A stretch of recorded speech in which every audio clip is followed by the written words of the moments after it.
മാപ്പിളപ്പാട്ടിന്റെ ഇശലുകളും കൈത്താളവും ലയിച്ചു ചേർന്ന വട്ടപ്പാട്ട് മത്സരം കാണികളുടെ മനം കവർന്നു. ഹയർ സെക്കൻഡറി വിഭാഗം വട്ടപ്പാട്ട് മത്സരത്തിൽ തുടർച്ചയായി രണ്ടാം തവണയും വിജയകിരീടം ചൂടി Bethany saint John's higher secondary school.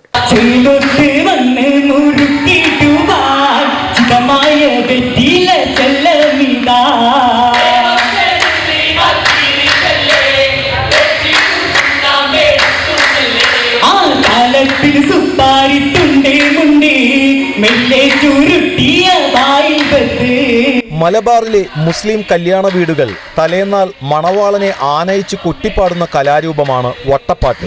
ഒപ്പനയ്ക്ക് സമാനമായ വട്ടപ്പാട്ട് അപ്പപ്പാട്ട്, വെറ്റിലപ്പാട്ട്, അമ്മായിപ്പാട്ട് എന്നീ പേരുകളിലും അറിയപ്പെടുന്നുണ്ട്. കലോത്സവ വേദികളിൽ ഇടം പിടിച്ചതോടെയാണ് വട്ടപ്പാട്ട് കൂടുതൽ ജനകീയമായത്.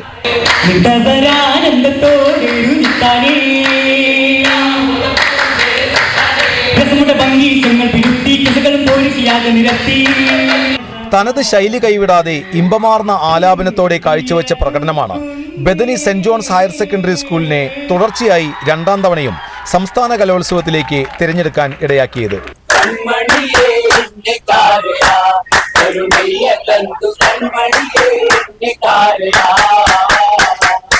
അമ്പുകൾ തടിയെ തേടി വരാ ചെയ്ത് കൊണ്ടേ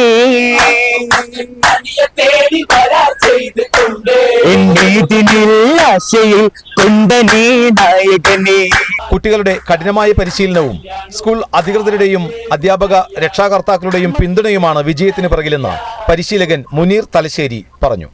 20 വർഷമായിട്ട് ഞാൻ കുന്നംകുളം സെന്റ് ജോൺസ് ബദനിയിൽ പരിശീലകനാണ്. മാനേജ്മെന്റിന്റെ സപ്പോർട്ടാണ് ഏറ്റവും കൂടുതൽ നമ്മുടെ ഈ വിജയത്തിന് നമുക്ക് ഏറ്റവും കൂടുതൽ ആശ്വാസവും നമ്മളെ കൂടെ നിൽക്കുന്നത് മാനേജ്മെന്റ് ആണ്. ഇത് എൻ്റെ മക്കൾ അധ്വാനിച്ച വിജയമാണ് ഇപ്പൊ ഞങ്ങൾ ആഘോഷിക്കുന്നത്. നമ്മുടെ മാനേജ്മെന്റിന്റെ സപ്പോർട്ടും അതുപോലെ ഇവിടെ നമ്മളെ മാപ്പിള കലകൾക്ക്, അതായത് കലയ്ക്ക് ഒരുപാട് ത്യാഗം സഹിച്ച ഒരു അധ്യാപകനുണ്ട്, രാംദാസ് സാറ്. അദ്ദേഹവും ഇതിന്റെ പിന്നിൽ ഒരുപാട് സപ്പോർട്ട് നമുക്ക് തന്നിട്ടുണ്ട്.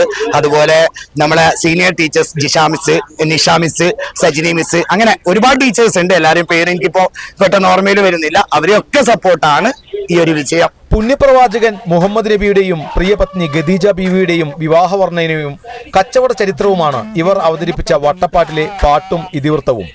വഴിനീളവും സലാമും മുനാജത്തും വിരുത്തവും പദവും പോക്കുവഴി നീളവും ഉൾപ്പെടെയുള്ള ഘടകങ്ങൾ മികവ് കുറയാതെ മനോഹരമായി അവതരിപ്പിക്കാൻ കഴിഞ്ഞതാണ് ബദനി സ്കൂളിനെ ഒന്നാം സ്ഥാനത്തേക്ക് ഉയർത്തിയത്.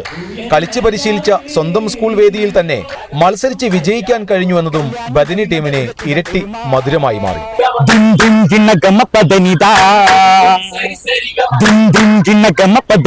കൺമണിയേ